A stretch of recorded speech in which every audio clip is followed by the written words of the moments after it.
Greetings, everybody, and welcome to another edition of the Metal Command podcast. Tony here with you, and today I am here to bring you an interview with myself and Dani Loble of the band Helloween. He is, of course, the drummer, and he has been in the band for 18 years now, which is crazy, but he's been in the band almost 20 years. That makes me feel old a little bit because I remember when he joined for the Keeper Legacy album. Nevertheless, it was a fun conversation. We talked a lot about his work in Helloween. We went into depth about, playing with Blaze Bayley in Blaze's solo band before joining Helloween, and his band Rawhead Rexx that he was a part of in the pre-Helloween days as well.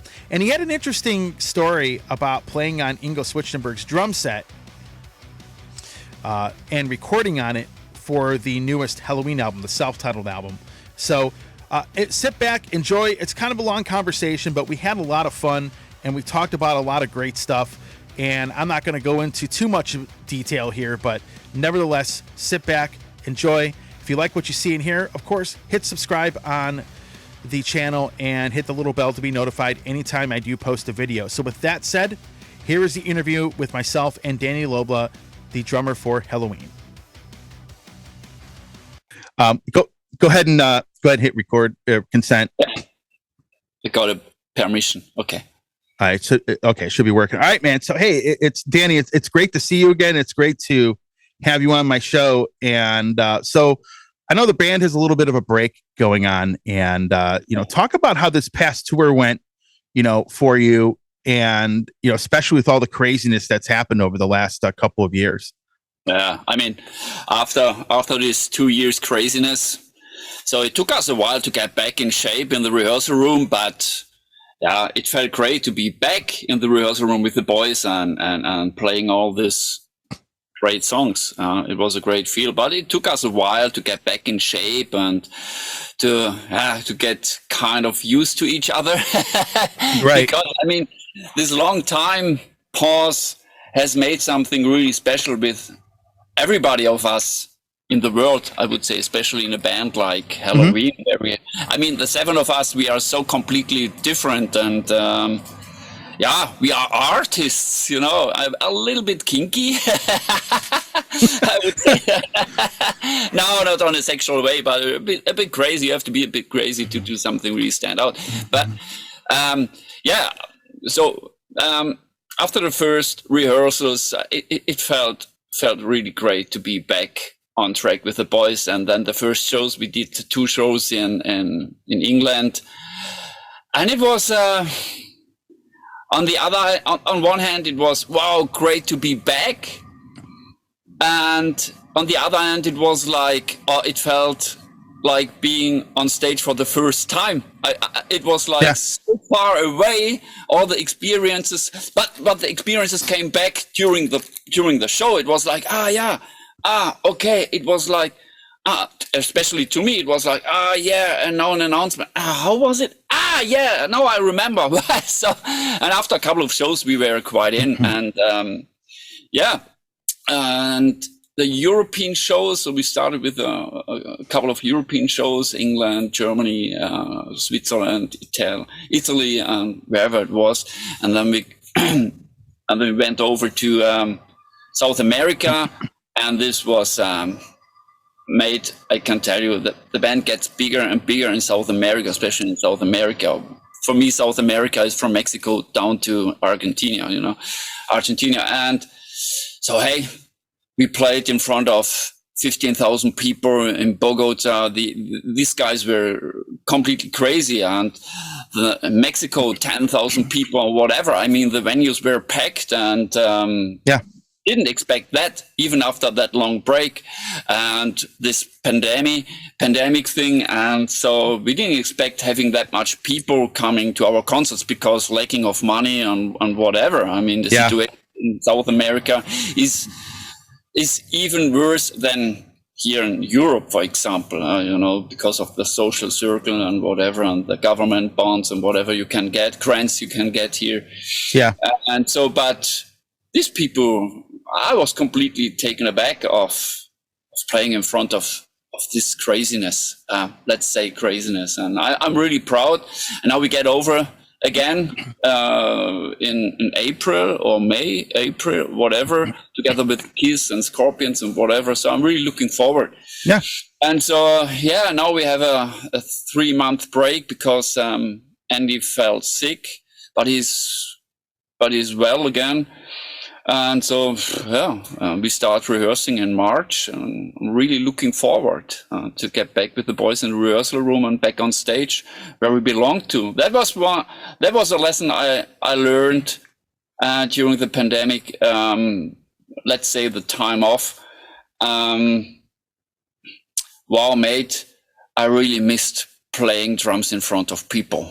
I mean, I was sitting in my rehearsal room every day, even though, but this energy, I was lacking on that energy you can get from the people. Even though I'm really in the dark in the back, sometimes I can't see the people really well. So I just can see this black hole in front of me, but this energy, you can feel this energy. And that was my lesson I learned was, mate, you belong. The stage is the place you belong to. Yeah. Even though I like playing in the studio, being creative, whatever, but being on stage behind my drums, oh man, that's the spot. That's my realm. I really love being, and that's my lesson I learned, and I'm really looking forward playing and going on tour now, and this feeling is even stronger than I had before this 2 years, and I can't describe it really well, but I'm even more happy being in this band than I had been before these 2 years, and that's something really special, and really looking forward hanging up with my boys, with Sasha and Vaiki and whatever, and so can't wait to get my feet on your continent, so to say.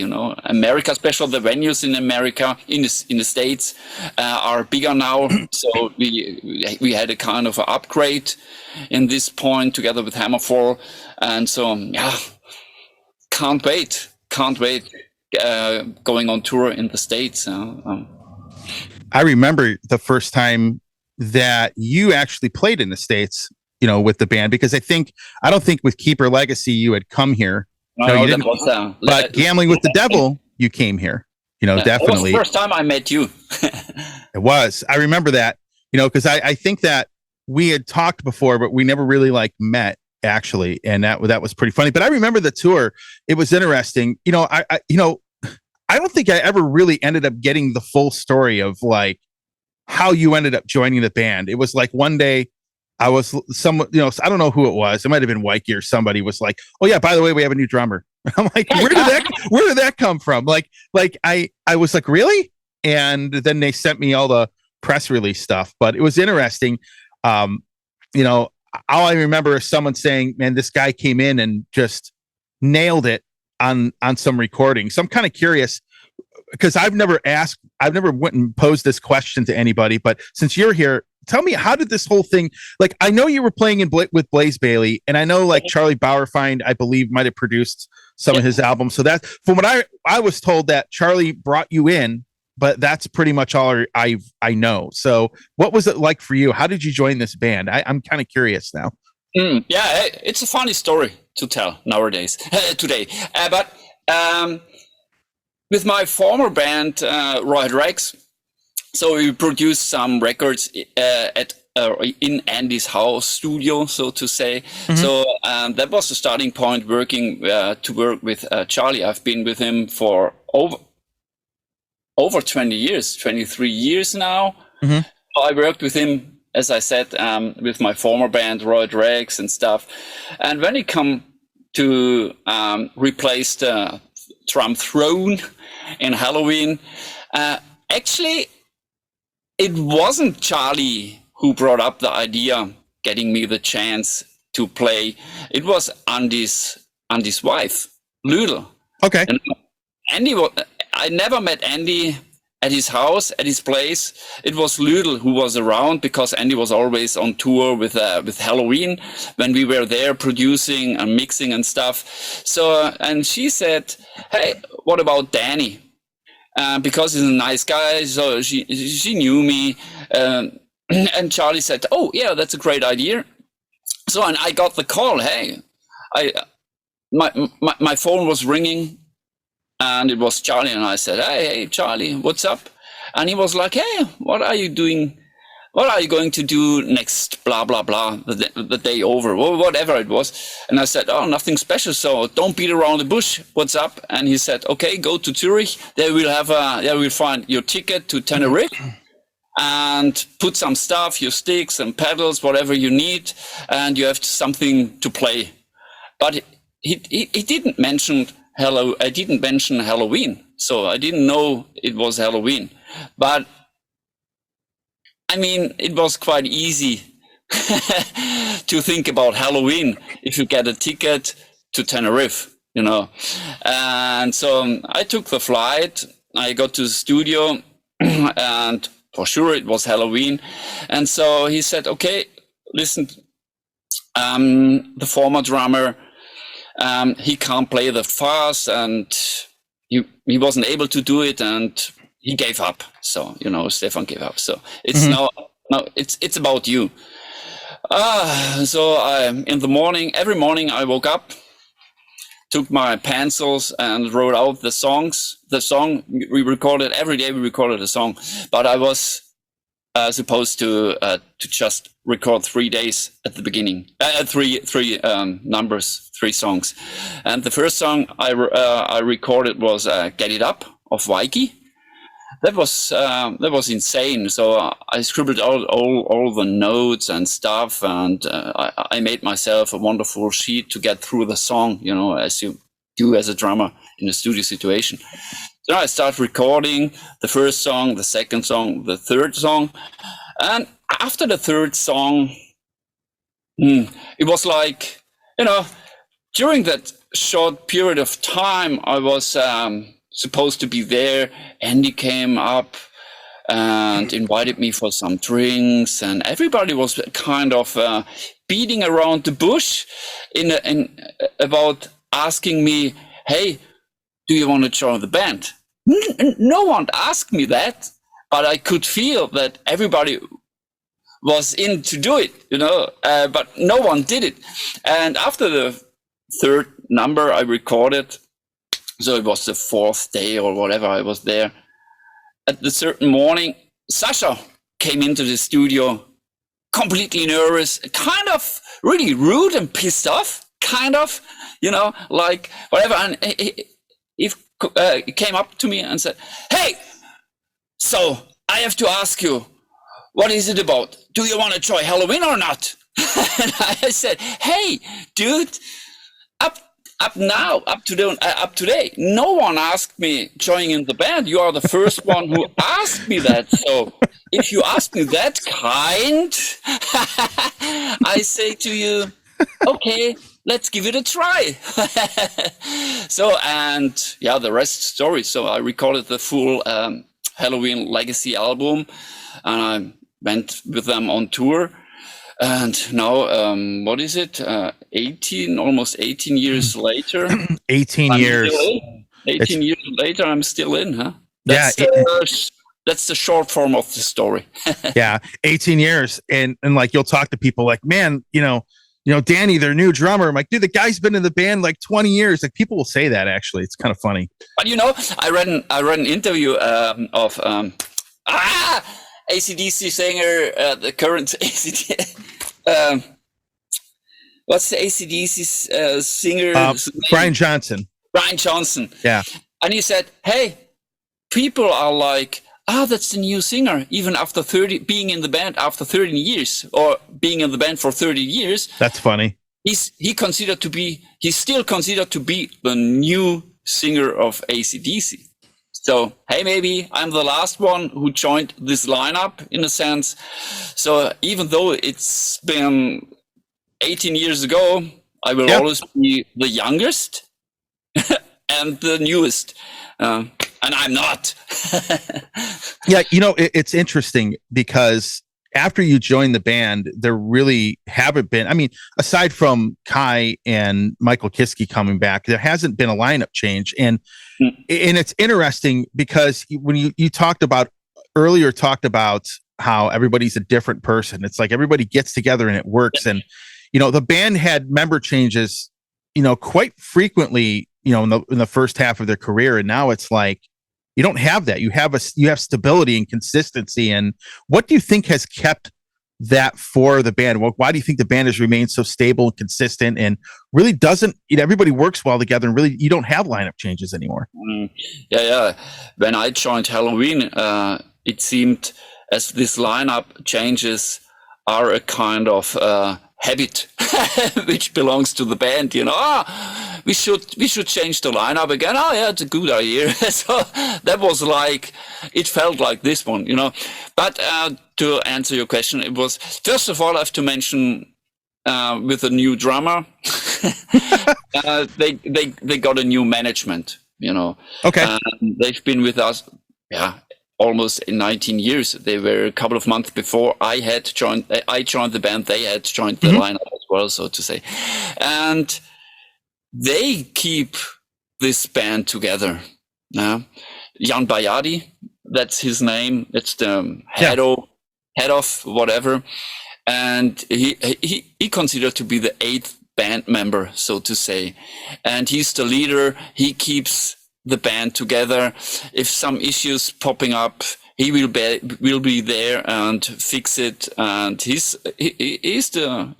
keeps this kindergarten together, and that's what he's been doing for such a long time and really successful. And what I've learned, it took us almost, from the starting point I joined the band, it took us probably 10 years to get together, the 5 of us, and so it took us really a long time to give everyone in the band his space, the respect, the love, and whatever. There are days Mikey is not in a good mood. Okay, he needs a bit more space today, or the next day it will be Andy who needs a bit more space, or then it's my day where I need a bit more space or whatever. And it's like everybody feels this, and so okay, we give in. Okay, it's his day, it's his days, it's his days. It's not about, hey, fuck you. My ego is the most important here. You don't get any space for your fucking shit. I'm the most important because Helloween, I'm Helloween. So, and that took us almost 10 years to gel together. Sure. That's the foundation. That's the foundation of the 7 of us nowadays, or today, the today's 7-piece band, so to say. And without this really important time where we gel together, where we find ourselves, so to say, the united thing wouldn't have happened. So no way. Yeah. It's as Andy and I have discussed, he read the book, The Subtle Art of Not Giving a Fuck. That was the book we talked about. It's actually, if you read that, it actually does. It does talk about a lot of things about not letting a lot of small stuff get to you. That's kind of where I'm at this point. I read that book and I'm like, man, I was getting upset over all this little stuff that is meaningless, and it feels, the whole feel of everything is different. Even when I think that first US tour that I saw you in, when with Gambling with the Devil, the whole feel of the band was a lot different than I remember when I first had met everybody. And that was a big difference. And, speaking of that, going into that, your playing is, it's interesting because when I listened, and I'll talk about the 2 main drummers before you, because, they had this merry-go-round of people before you joined, with Stefan and then Mickey D playing on an album. And then you had Mark Cross for 2 songs. And, But it's interesting because when I look at how you compare to the other two drummers that played in the band before you, it's kind of like, you have kind of that feel, that power metal vibe that like Ingo had, but you have a little bit of that precision that Uli had, because he was more of like I don't know, he was a little more technical, I think, in his playing, but you're somewhere between that. Like you have your own kind of sound, and you kind of bring the best of those elements into your playing. And I've noticed that on the albums, and I've noticed it on the live show actually is different. And people don't realize drummers can change the sound of a band very subtly, and most people don't understand that. Yeah, I mean, as the drummer, okay, might sound a bit selfish, but you are the backbone of a band, and with your feel, with your attitude, or how do you approach to a song, you can deter where the song is going to, And thanks for the compliment, by the way. That's the way I consider myself as a drummer in Helloween. Sure. I consider myself as a symbiosis of both of them. The energy and the power of Ingo. Ever since, and especially Uli, he's really a technical monster. If you listen to all this technical stuff and patterns on the albums he recorded, I mean, hey, deep respect. I have to say, oh, Uli, hey, what a great work. I mean, all of his drumming as well. Even before I joined Helloween, I bumped into Uli a couple of times, and we had a nice chat, and we were talking about drums and drumming and so. And even when I joined Helloween during on a festival, wherever, we bumped into another, and so we had a nice chat, and he was watching the show, and afterwards we had a couple of beers and whatever, and talking about drums and Helloween and what happened and stuff. Yeah. And so, but back to the thread of talking about drums. That's my drumming, I haven't to pretend being something between both of them. So it's really my natural way of approaching Helloween songs, or playing or interpreting Helloween songs, or whatever. I really like playing hard, but I really like bringing in all this, let's say, embellishing bling blings and blah blah and filling and stuff, and that's my way of drumming. I really like playing. Yeah. So when you go into the studio, for you talked about you chart out and write out all of your drum parts. Is that something that you continue to do? Like when they have a new song, say, hey, record this, let's demo this, let's do this. Do you still go in there and write out all your drum parts and then go in and record that way? Or how does it work for you going in to record a record? Actually, I mean, at the beginning, I had to chart out because I didn't know the songs of the Legacy, for example. I came into the studio and the drums were already programmed. The basic ideas, that's the basic patterns we want to have. That's blah, blah, blah, but bring in your fill-ins, or if you have changes or ideas, just bring it in. And from that on, we had a nice pre-production. So I got the files, and so I demoed all the songs. And so as soon as our producer, Charlie, and the particular songwriter was happy with my drum parts, I learned the songs inside out. And then I went to the studio and just nailed it. And then period. And so with this current album, it was a bit different because a lot of songs weren't written yet when I entered the studio, so I had to chart it out again. But that's no problem for me. I started music, so I'm there, listen to the songs, okay. We programmed some drums, Charlie and me and the songwriter. So we programmed the drums, and as soon as everybody was happy with the programming, so I charted it out, and then I give it a try with the real drums. And then when you start recording with your real instrument, things changing right at the moment of when the right moment of playing. And I had notations fixed all over the drum. And so I start playing while reading the notes. And yeah, I'm used to it. Yeah. And it's nothing new to me. I can do it, and that's the only way to stay alive in a studio situation when you didn't know or don't know the songs. Yeah, it's interesting too. That album, I think, turned out really well. And when Kai and Michael Kiske, came back into the band and playing, what was that like for you to work with them for the first time and play those shows? Because I know, like for example, if one of the singers gets tired, someone goes and takes a break, right? Guitar player gets tired, they can go take a break. But you and Marcus, man, I mean, you guys had to play some of those 2-3 hour sets. I mean, you had to really condition yourself for that, and to be able to play that a set like that, this kind of music for that long period of time without a break. I mean, it's not an easy thing to do, to be honest. Yeah, it was tough, really. When I first heard about the idea of playing a 3 hour show without a super act, I was like, yeah, okay.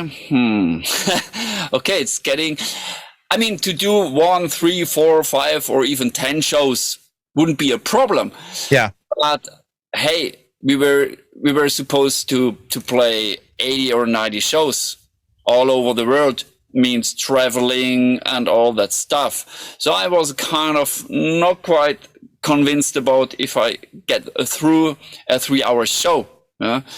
So I prepared myself quite well. I changed my style of drumming a bit, so I didn't bash that hard as I do now with a 2 hour show, because I know a 2 hour show I can do 100 shows that way. But with this 3 hour show, it was a completely different thing. So I went to my rehearsal room and checked out the way of energy and whatever to get through a 3 hour show, and I find a good working way to get through it. And I'm quite happy that after 80 shows, I was still alive. So, because as you mentioned, Marcus and me, we were the only guys in the band who were on stage for 3 hours. Without any pause or whatever, even though I had a small pause when Ingo did his stuff on the screen. We had this drum solo or this drum battle. And so when he was playing, I was a kind of let the feet burning, and so, yeah.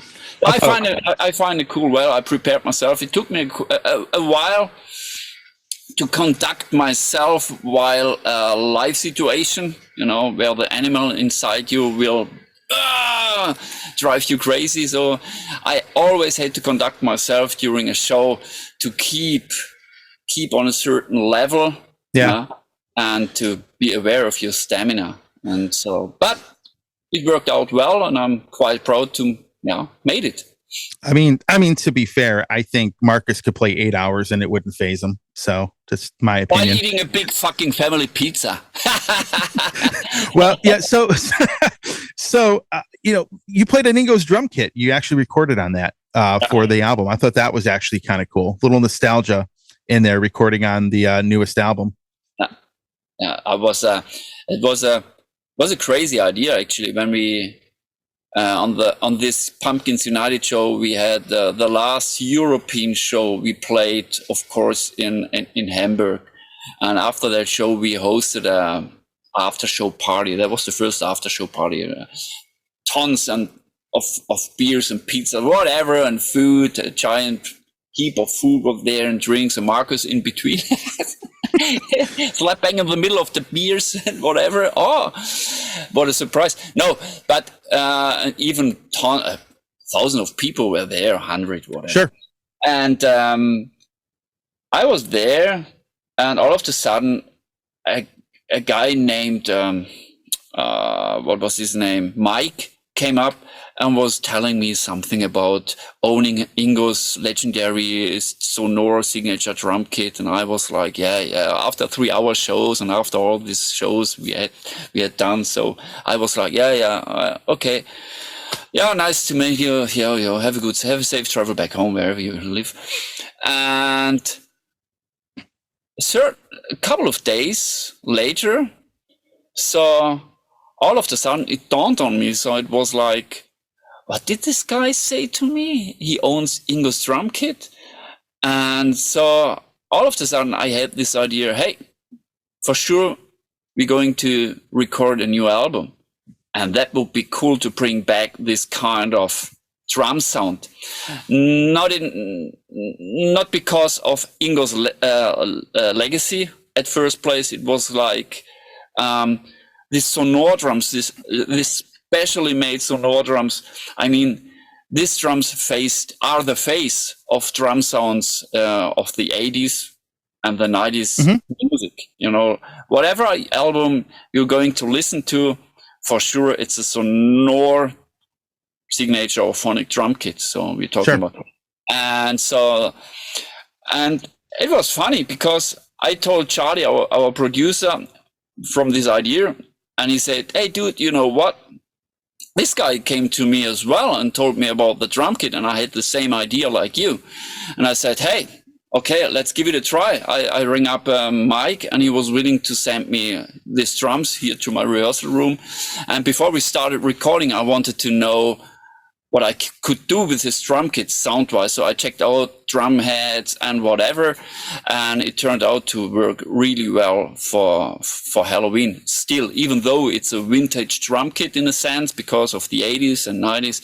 So we brought back this old drum sound in a modern context. And what I hear so far on the record, for me personally, I really like it. So, and of course, Ingo was there as well to be a little more esoteric.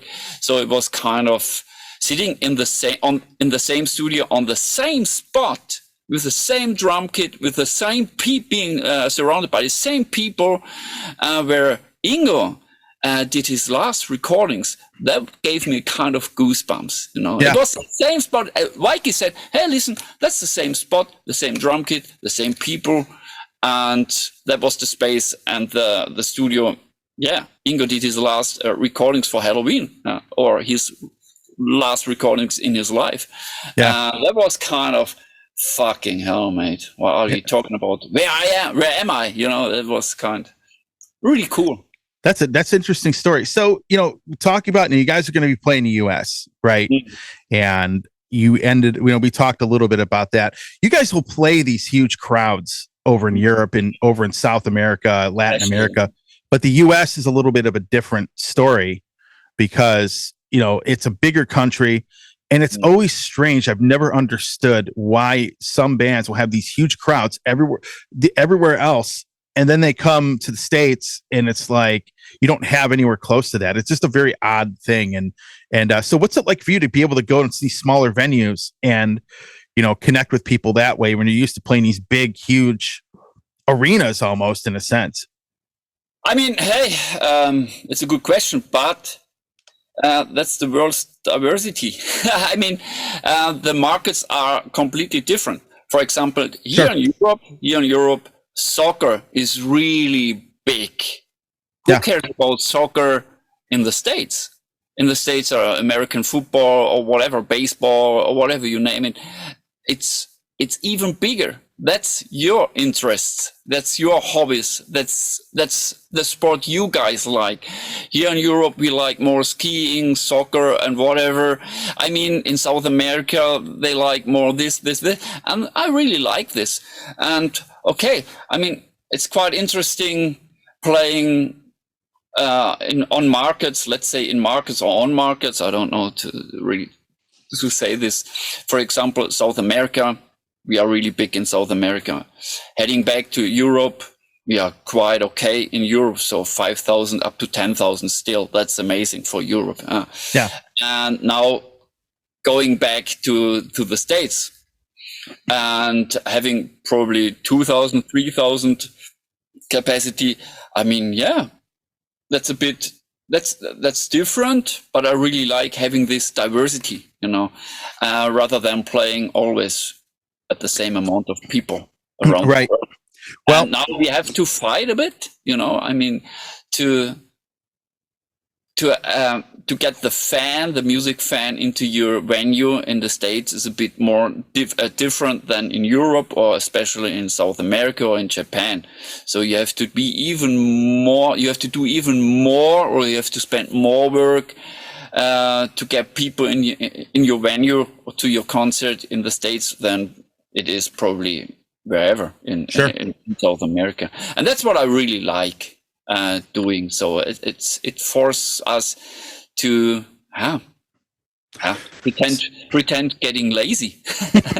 Well, we're going to take a little trip back in time to your first tour and some of the shows that you've played here. I'm going to take you back. You ready to see some of these, a couple photos? I'm going to show some stuff for you. So this one, all right, I'm going to share this screen here, but I want you to check this out. Look at this guy. Hell no! You know where that's at? Actually, so that was in Chicago. I don't know if you remember that. We walked around Chicago. I think it was you, me, Sasha. I think Dan Zimmerman, the drummer of Gamma Ray at the time, and Marcus. If you remember I remember where I bought this jacket. I bought this jacket in the States. We played this show, the city with B. Oh fuck! It's a smaller town. I remember quite well this club.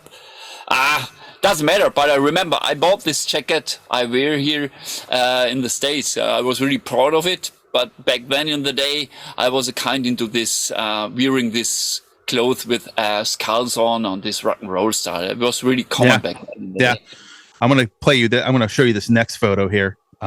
This photo here. Actually, I shot this photo of you. That was you. That was in. Hang on. That was in New York. No. It was when you guys were sick, and you guys here in Cleveland actually, and that was 2016. This was right. Yeah, when everybody had the flu, and you guys went on stage and played like nothing was wrong. So actually, that was from the Cleveland Agora here. Remember, it snowed really bad, and Cleveland. I can't remember even, but I remember that photo. You sent it over to me, and I used it on social media. Wherever, but that nice shot anyway. And this next one, and it's the next thing we're going to talk about here, is right here. That is from 2008. That was in Baltimore. That was actually when Baltimore. That was the city I was looking for. That's the city I bought this jacket I was talking about. And that was when Gamma Ray. Remember, Gamma Ray toured with you guys, and they ended up, you played a couple songs on stage with them, which I thought was really cool. Actually, maybe talk about that, because it was the first tour that you had, in the States, and you had Gamma Ray open, and then you played this encore. That almost feels like the beginning of Pumpkins United. Like it started, the seeds were planted, and you were there. But I remember you guys doing those songs, I Went Out in Future World at the end. I thought that was really cool. And talk about doing that, because that was a lot of fun watching everybody on stage, playing those songs.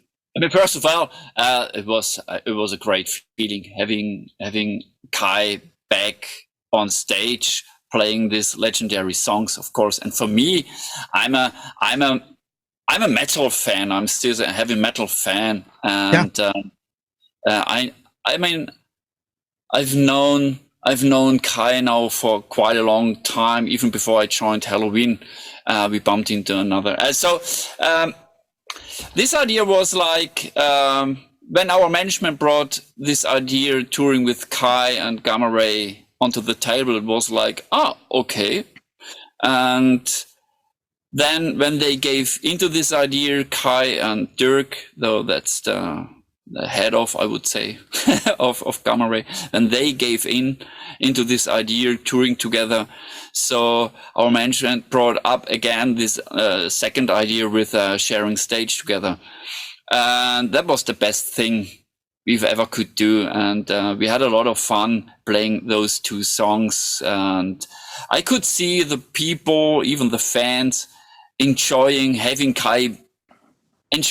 watching us and having Kai back on stage with the Helloween surrounding.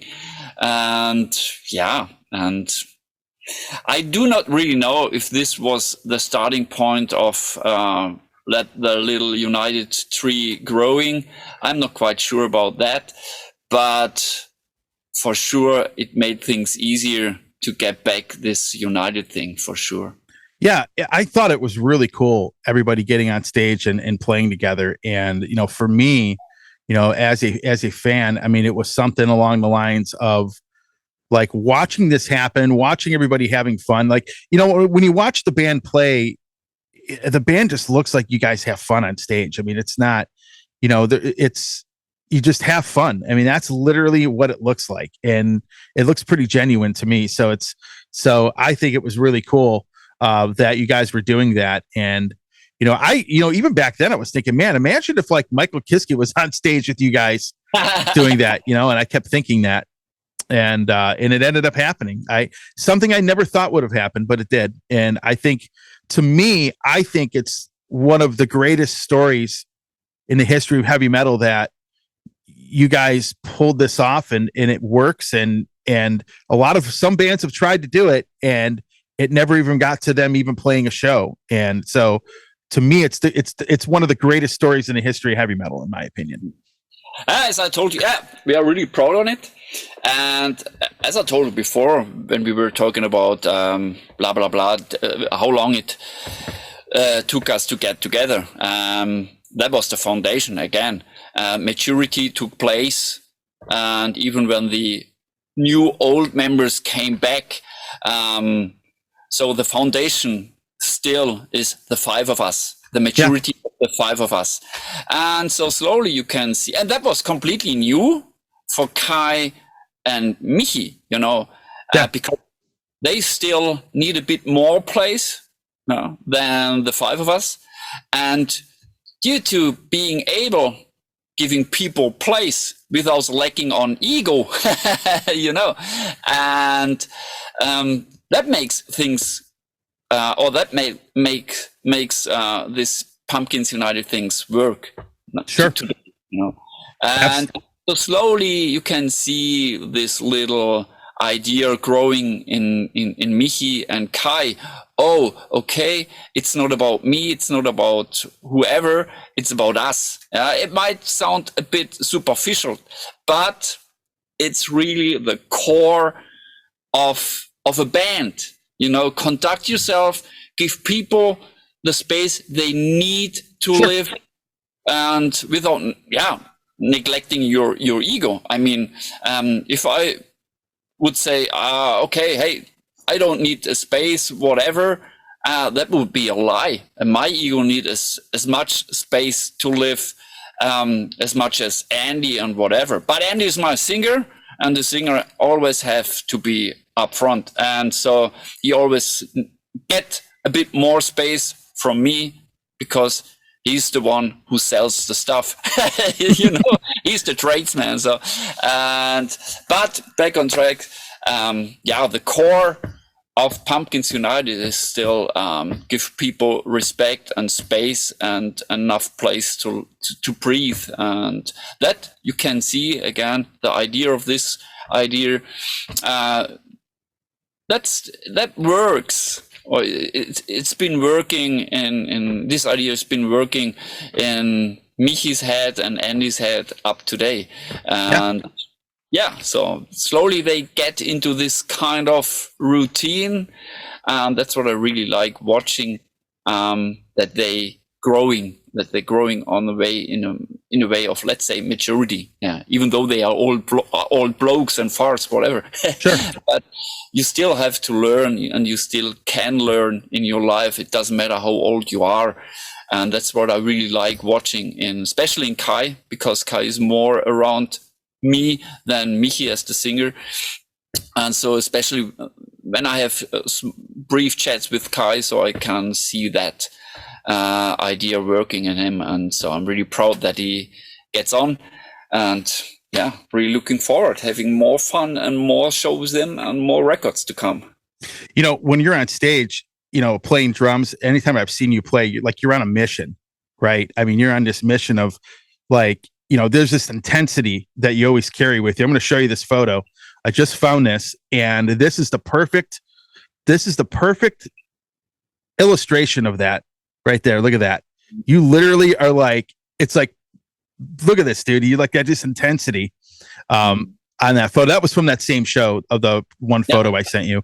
But yeah, it's, I like I said, when you joined the band, when I first saw you play, I was like, damn, this guy's pretty damn good. And, you know, in a studio, it's always a little harder to tell because, you know, people can do triggers and they can do, you know, you can make the drums sound a specific way, you can program drums, but the live setting's really where it comes out. I mean, where you really see what this drummer's capable of. And man, I could tell you, you fit this band perfectly with your playing style. I mean, in my opinion. Oh, thank you. Hey, Tony, really appreciate your words, and makes me really proud because as you said, yeah, I'm always on a mission, and it's hard. That's my life. I mean, listen, as soon as I listen to a guitar riff, something happens with me, you know. Even in the studio, I play even harder in the studio situation than I do live, because live I have to do two more hours. And so, but what you give in, you get out. You know what I mean? Might sound a bit more Germish, but as soon as I'm lacking on energy, you can see and feel that something goes wrong. And so I can't play I can't play soft or whatever. I have to push. That's what I feel, you know. Depends on the song. Even though there are songs you have to lean back a bit and give the song the right vibe and right feel. Okay. Sure. But in general, as soon as I enter the stage, man, I need to hammer out the shit. That's what I feel, and that's my energy. I can't stop doing that, and that's my life, playing drums as hard as possible, because the drums deserves being played hard, because I love them so much. Even the Helloween, because the Helloween music, it's I've been a Helloween music fan, or a fan of Helloween ever since, and being now part of this band, as soon as Eagle Fly Free, man, that's my kind of drumming, you know, down, down, down, down, okay, run for your life, whoa! The energy of this riffing, of these melodies and whatever, I mean, that really triggers me, and I can't stop playing that hard. That's, let's say my mission, that's my passion, my dedication, and, oh, it's my life. It's hard to describe, but that's the reason, it's my passion, it's my dedication. I don't have other words to describe what I feel. As soon as I listen to Helloween music, or I have to get up on stage to play Helloween music. So, man, that's my spot. What's your favorite song to play? Helloween song? Eagle Fly Free. Eagle Fly Free? Okay. It didn't take you long to answer that. Yeah. You know, Helloween isn't that fast, in a sense, compared to today's metal music, where all these guys changed from making music into Olympic, whatever. It's Olympic artistic, became Olympic artistic, because, hey, they play so fast. Hey, they're talking about, okay, I'm warming up with 200 BPM. What? Helloween is, compared to them, way slower. Yeah. But we play on a certain tempo. It isn't slow, but it isn't really fast. But you have to play these songs damn hard. I have to nail with my bass drum every fucking hit, even though we are around 160 or 170. It's fast, but it's not that slow. It's not that fast. But you have to push your bass drums, you have to push your snare drum, and it's you have to keep control about your stamina and your timing. But that's the Helloween way, that's the Helloween vibe, you know, not fast, but packed with energy. And sure, that's challenging. That's challenging, but that's Helloween, and that's me. That's my playing. Rough, powerful. I thought it was interesting. You know, I remember when you first joined. I remember actually getting the Rawhead Rexx album, the second one, Diary in Black, actually. So that's right. Yeah. So I actually used to play that on my show, and I remember, I don't know, I was listening to that, and then I found out you had joined the band like at the same time. It was a weird omen that had happened. So I thought that was interesting. The Blaze Bayley thing intrigues me a bit because he had a band. I think he had like Doro's guitar players or something playing in that band, and then you were playing the drums. What was it like playing with him? Because I always thought that Blaze actually, I didn't really care for him in Iron Maiden, but his solo stuff was really good actually. Oh, yeah. And talk about playing with him and doing those shows and playing with Blaze on tour.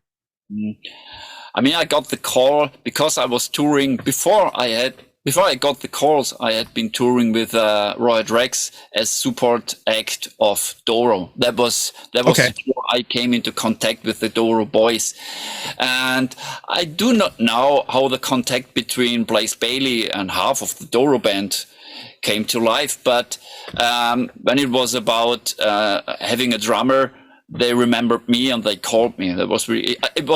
I think it was Nick and Oli Palotai back then who came up with this idea. And so I got the call and I gave in. Of course, it was an honor playing with a former Iron Maiden singer, Yeah. And when I joined the band, first of all, Blaze is a really, really kind person and a damn good singer for his solo stuff. Of course, listening to his solo stuff, it was, for example, I think when I joined this lineup, he had released, right before I joined, he had released this album, something with Belief, whatever. Blood and Belief. I think, yeah. Yeah, Blood and Belief. I remember it. That's a really great album, to be honest. Really modern. Completely different to what he has done. What he has done with Iron Maiden, and even Ghost in the Machine and all these legendary Blaze Bayley songs. The solo material of him, wow, it works so well playing for a rock show and touring with him and playing this legendary, I wouldn't say legendary, but great tunes. It gave a lot of fun, even with these blokes like Nick and Ollie and who else was part. The Italian Stallion, the former guitarist in Blaze in Doro. After this Blaze Bayley thing, he got the job in Doro, and he left Doro probably 2 years ago. Luca Princiotta. He had been in the Doro band for 10 years or whatever before he left. So that was the line after, and we played small clubs around here in Europe. So 1,000 up to 1,500 capacity. But I had a lot of fun, and it was my first paid job as a touring drummer. Sure.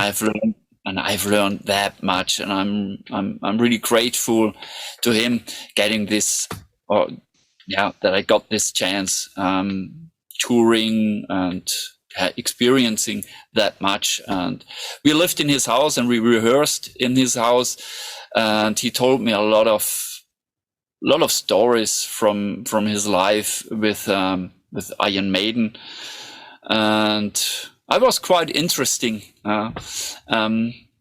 listening to stories from the first hand from someone who was part of, and still today he's a nice guy. Really. It's interesting you say that, because when I've ever had him on my show, he was always very even tempered and very, very mellow, and I would not have suspected that from him, when I first spoke to him. But he was very, it's interesting you say that. He had a very calm manner about himself, like a very calm demeanor, and it was quite surprising actually. But his solo stuff was really good, and it's one of those things where maybe I didn't think he fit well in Maiden, but even the first Blaze album, I was like, man, this guy.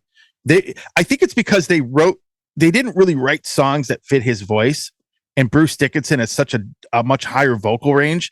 So when he did a solo thing and the songs are written for his voice, it fit really, really well. And yeah, I mean, Blood and Belief, 10th Dimension and Ghost in, I mean, those Ghost in a Machine, right? Yeah.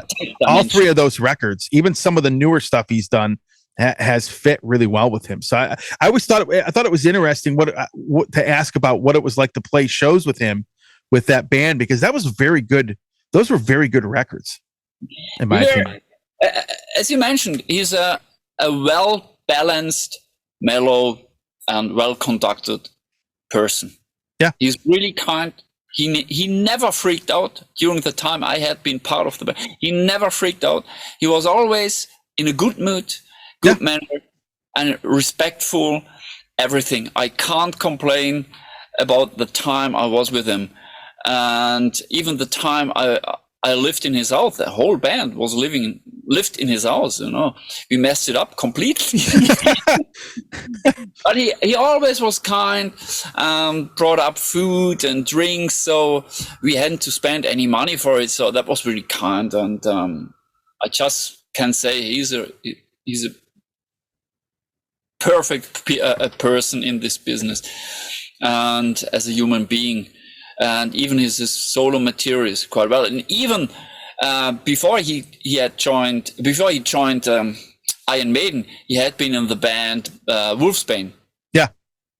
And even these songs, Black Lagoon. I mean, even those songs are really well written songs, and these songs fit really well to his voice.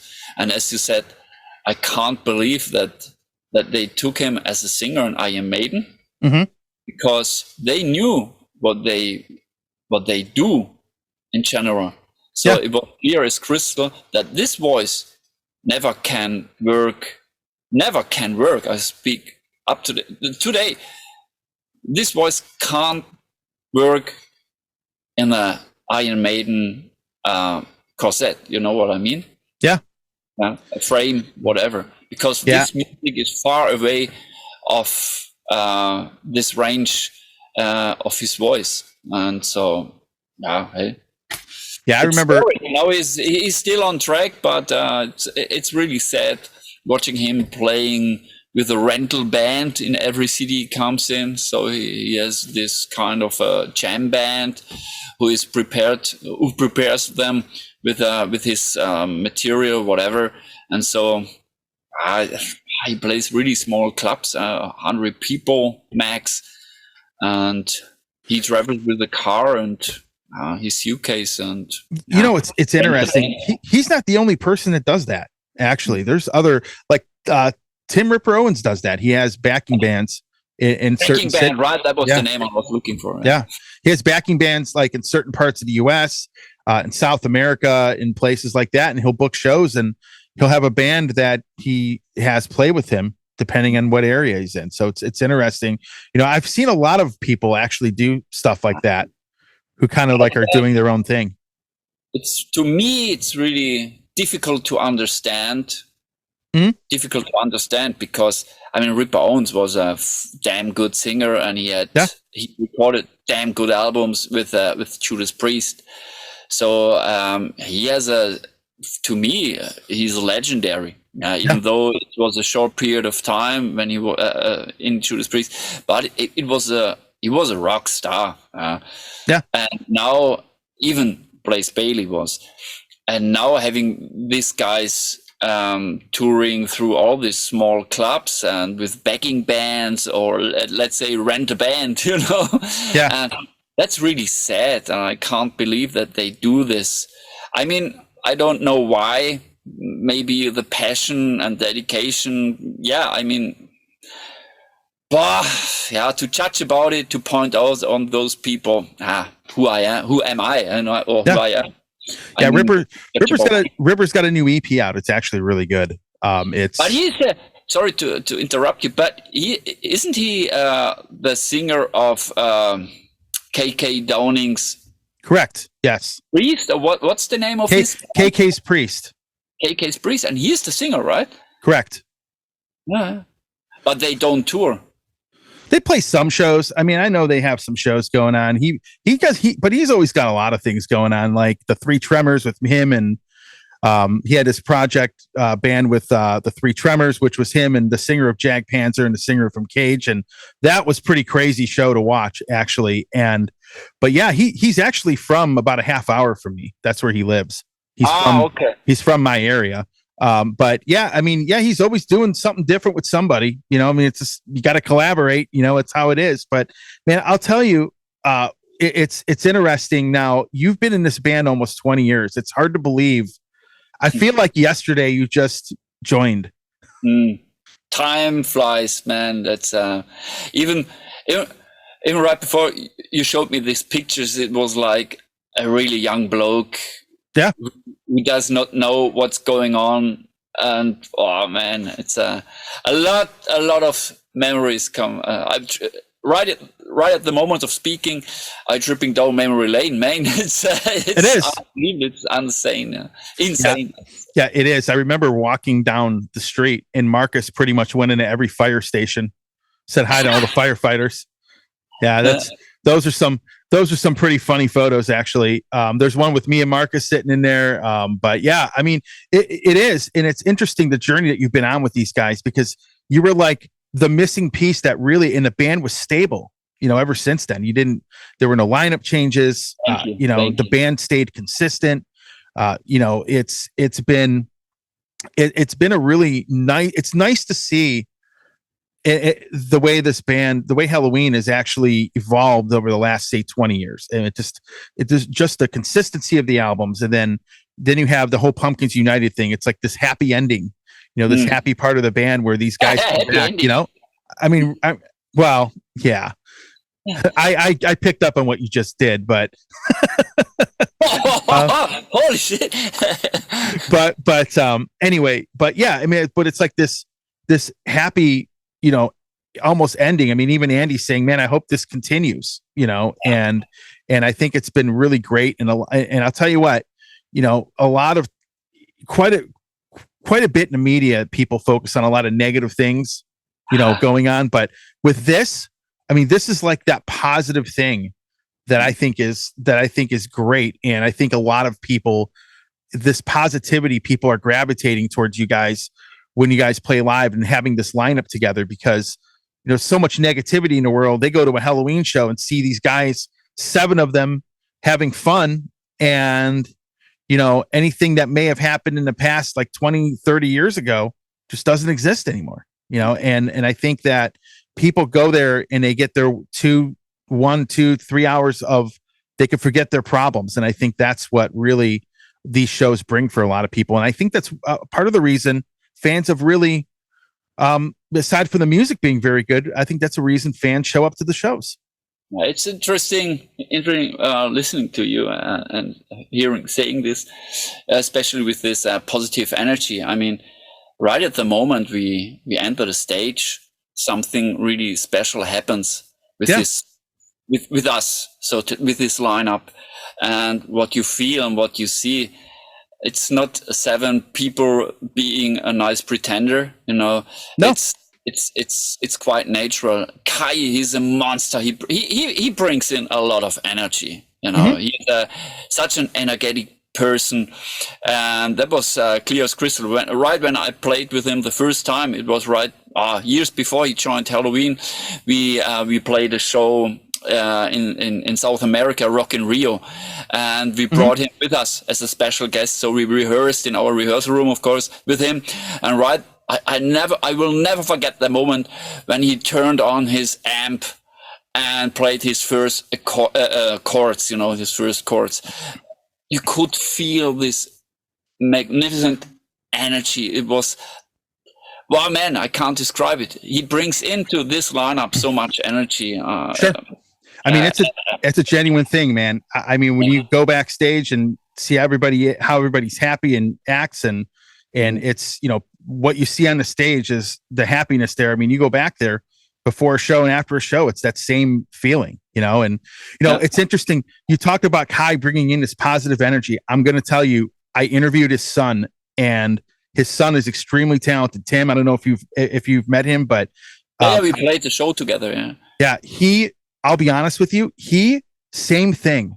Like I was able to interview him recently, actually, and the same thing. He's got that same positive energy about the music in his band, and you could feel that, from just even talking to him and listening to Induction, which is with their new album. So Induction, right? Yeah. So they, obviously Kai's probably passed that down to him, and he has that same vibe. I mean, I get it. I understand what you mean by that, because I've seen it and you can feel it in a sense. And I think that's probably why, like in May, I'll be coming to see you guys, and I can't wait to see it. I'm bringing my son there, so it'll be interesting. Oh, looking forward, mate. So he'll get to see you guys live and actually, I don't think he's been to a metal show yet. So this will be the first one.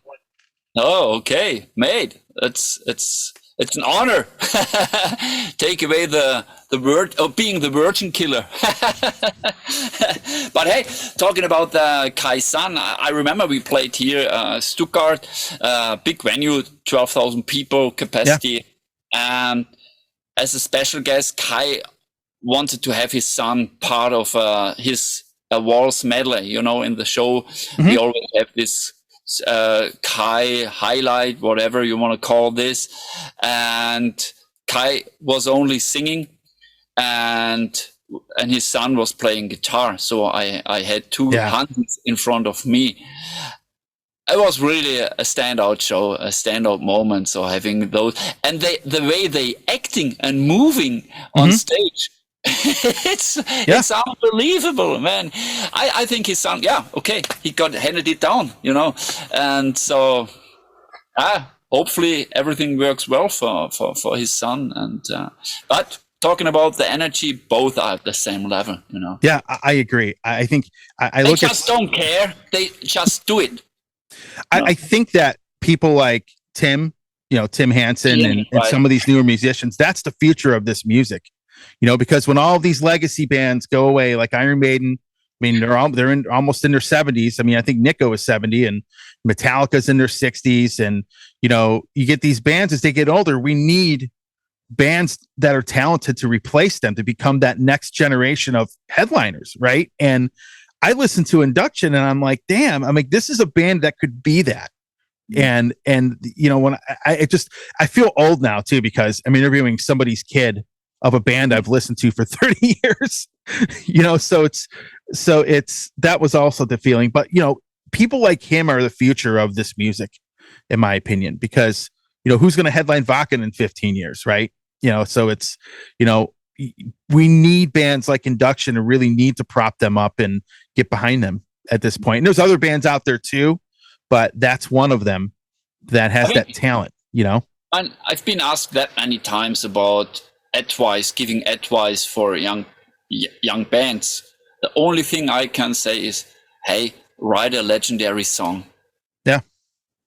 Write a fucking legendary song where people finishing for when you start singing, bam, da da da, da da da, having everybody surrounded by you finishing this riff, da da da da da.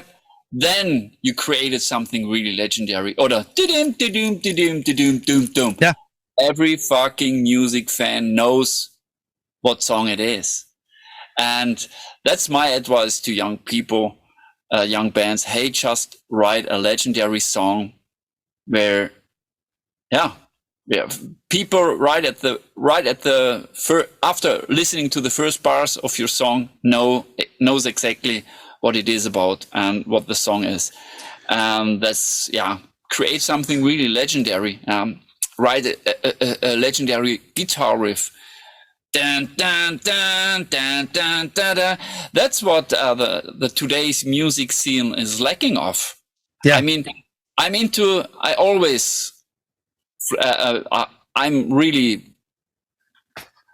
I'm hunting new bands, young bands, and I'm into these, and I'm buying albums of new bands and stuff. It's quite interesting watching them and listening to their music. But what they all lacking of is a great song. I mean, they are artistically over the moon. You know, it's a Olympic game, and but they do not really write legendary or great songs, great tunes. Yeah, you know the interesting thing. I was thinking about this the other day, and being from Germany, maybe you have some thoughts on this. Is that a lot of these bands, such as Helloween, and let's say like Blind Guardian, and some of these other really great European bands, they've never had the huge American fan base that I think they should have. But before them, you had the Scorpions, you had Accept, and and they were from Germany, obviously, but they were able to get that pretty big fan base over here even today. And what do you think? Why do you think that is? I mean, out of curiosity, do you think it just wasn't enough exposure for Helloween or some of these other European bands that are very good over there? Or I'm kind of curious, why do you don't think that this music's caught on everywhere else, but for whatever reason over here, it's not as much, even though Accept and Scorpion still have pretty good fan bases here. Yeah, hey, because this kind of music, especially with Helloween and Blind Guardian, we're kind of in the same metal, taste of metal, whatever. Yeah, power metal, basically. And power metal, right. And you were talking about Scorpions. I mean, Scorpions, compared to us, they do have they have more this arena rock attitude, and they have more this arena rock songs, legendary rock songs. Yeah. Because this kind of music, to me, I consider them as this kind of music as hard rock. Hard rock is more made for more people. It's more made for radio airplay, whatever. This kind of power metal is really a specific kind of music. It's not easy to get this kind of music on air, for common radio, for people like whatever. It's a really Helloween. This kind of power metal is a specific music. And music scene made for fanatics who are after this kind of music, rather or compared to Scorpions. You can have Scorpions music running as a bland background music, in a sports studio, in a gym, whatever, it's like, oh yeah, Scorpions, okay, blah, blah, blah. But having power metal running as a bland background music, I mean, that would be really busy, especially whatever in whatever surrounding you have this kind of radio then as a background music. So that's the differences. You know what I mean? It's like sure. It's more for common people. Scorpions, it's more easy to digest and whatever. But this kind of music we do, it's really intense, and it's for intense people. It's not that easy to digest and listening to. It makes something really special, it's harder, and hard music is always something really specific and for specific fans, and not made for common air radio play and whatever. And so that's the difference. Yeah, the thing about Helloween that I think is different than a lot of those other bands is that Sasha probably put it best. He talked about how Helloween can write these power metal songs, but they write a lot of rock songs, like Best Time and things like that. It just always baffles me that some of this music really, some of these more rock songs really didn't catch on more here, because obviously it's caught on everywhere else, right? And I just think it's always a strange thing. Blind Guardian, it's more of that epic, fantasy type stuff.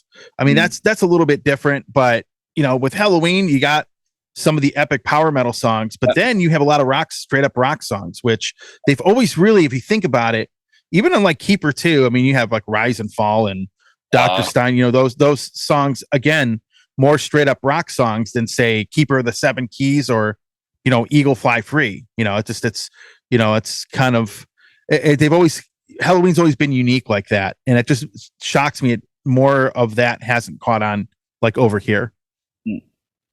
I mean, he's completely right. Actually, Helloween is a kind of a pop band.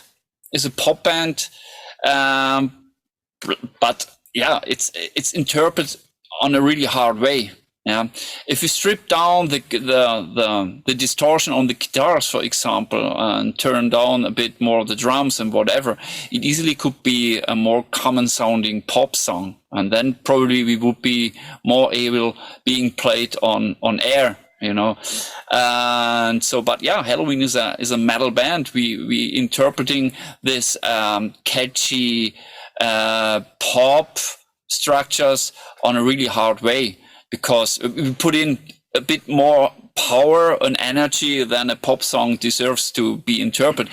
I guess that's the difference, you know. And that's it. Then this kind of interpreting these melodies are really specific and not made for common people.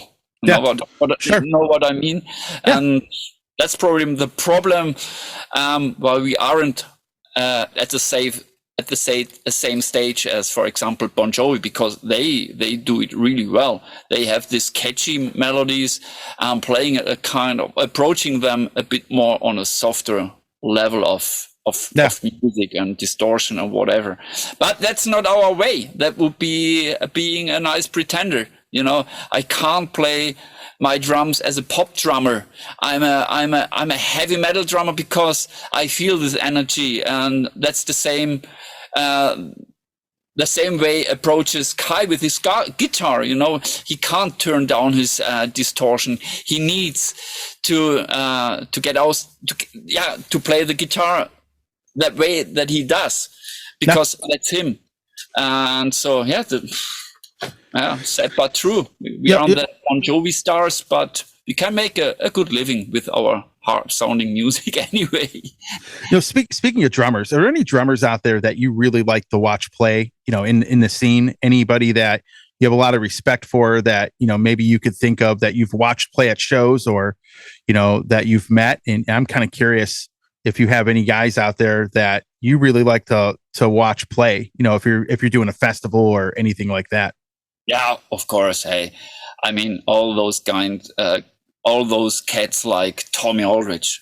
And I was lucky touring with Whitesnake 3 years ago, sharing the stage with him, and he watched a lot of shows.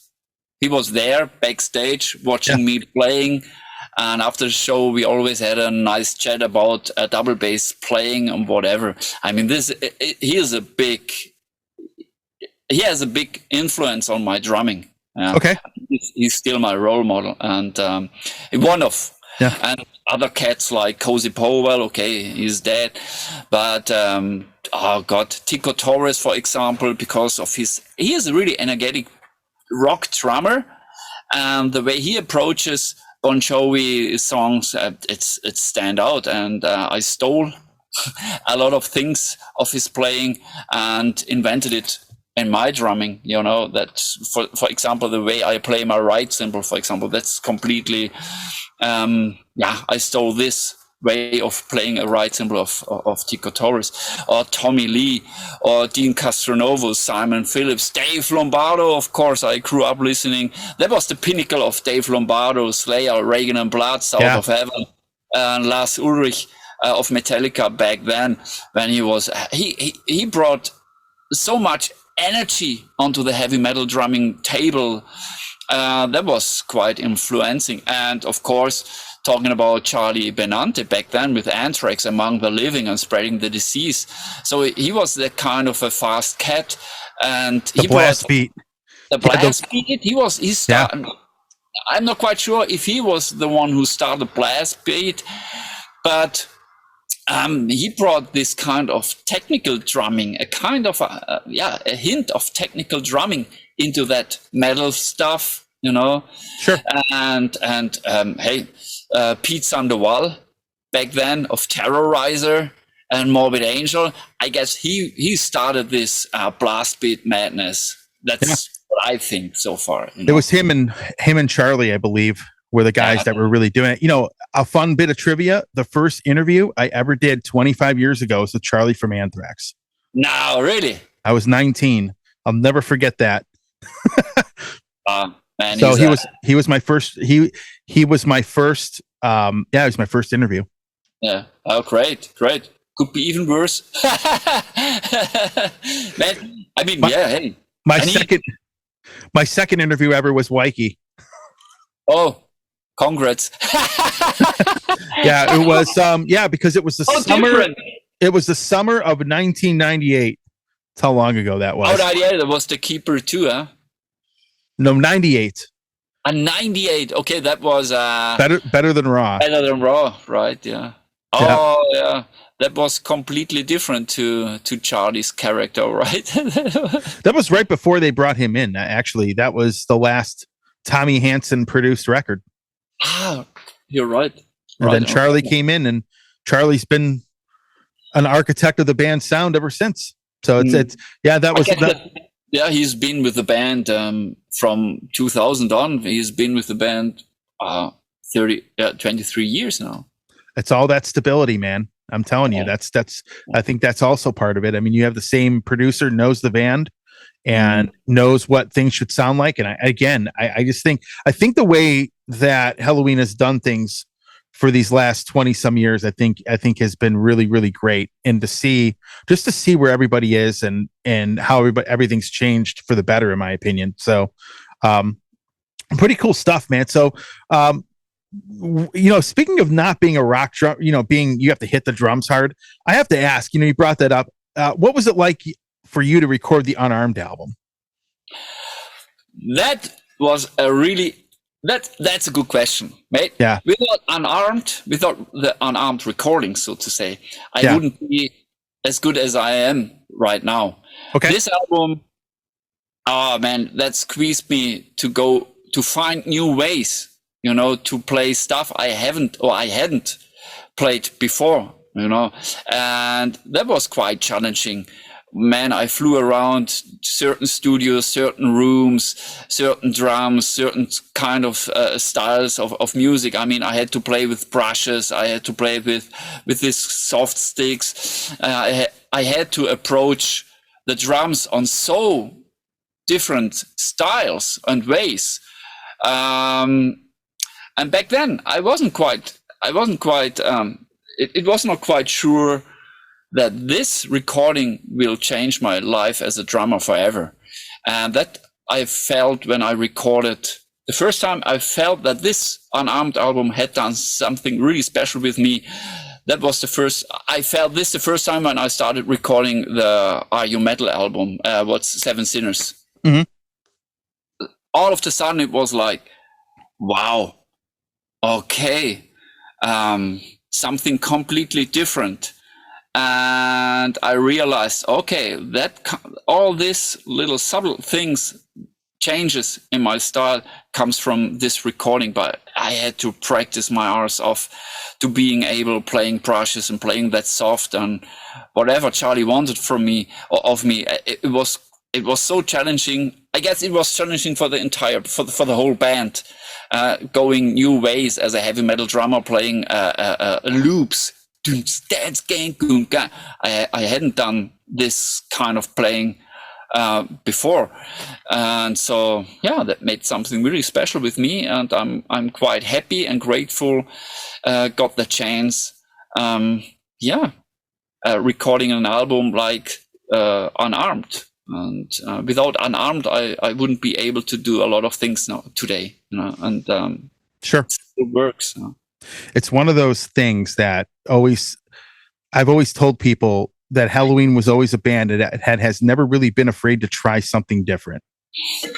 And that, Unarmed, and then, you look at, doing a Keeper Legacy album, a lot of this stuff is kind of risky in a sense, but the band has never been afraid to take risks. And I think Unarmed was a pretty unique thing, actually. Back then, I remember when it came out, it had some mixed reviews, but I think a lot of people later on down the road have really warmed up to the album a lot more. Yeah, I mean, we got a lot of shit storms about it. But on the other hand, we got a lot of compliments Sure. from new fans. It's we were back then. We just were eager doing it, and as soon as we want to do something, we do it. So we are predictable for being unpredictable and being risky. That's our nature. That's our nature always. Sure. We don't give a shit about money or success at first place. So as soon as we are eager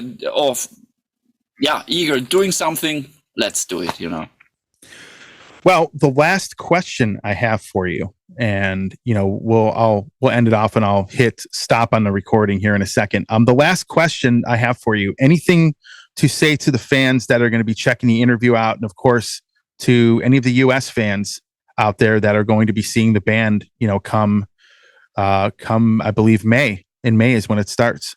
We start in May, yeah. Hey, what I can say, listening to the new album. Get intrigued by YouTube of our new tour, and hopefully we will see another wherever it will be on the US tour, because we are, even this might sound a bit superficial, but we're really looking forward finally playing the States, because it's a certain particularly market for us, and it gives us a particular feel going on stage there, and that makes something really special with us as well. And so we can't wait to get on stage and playing for you guys, and especially for us, because we are kind of egos. We do a lot of things just for us and sharing with you guys, and can't wait to the moment going on stage in the States, and it's hopefully will be a lot of fun.